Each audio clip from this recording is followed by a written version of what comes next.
Но все-таки решился. Давайте поддержим его аплодисментами. Это дебют. К микрофону. Жень.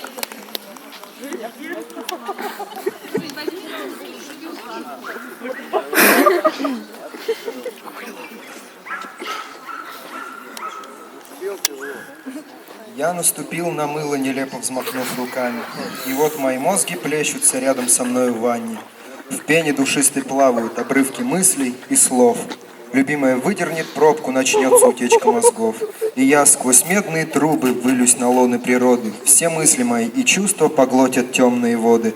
Все ссоры, скандалы, обиды, неверность, придирки к друзьям достанутся маленьким рыбкам, скорее всего пескарям.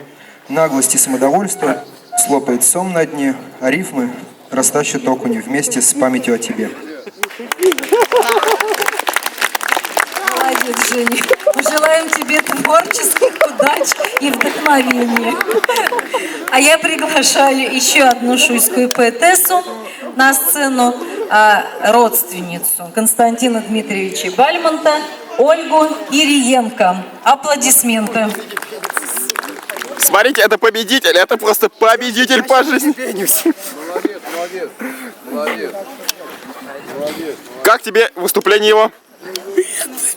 Вы хотели пустить все по пизде, мы по ней пустили. Слышь ты, еврей грязный, по тебе печи Холокоста плачут. Я сегодня пришел к нам из Москвы, моего двоюродного брата Анатолия Васильевича Иванова.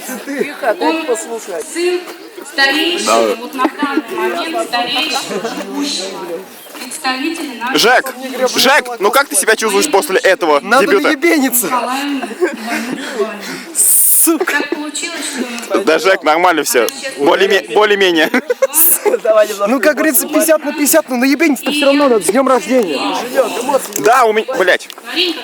Да, у меня день рождения, мы наебенимся. Да, Растафарай? Минутку, да, вот день рождения у этого засранца. Влад! Да? Мы наебенимся? А как же? Джа Растафарай. Он самый.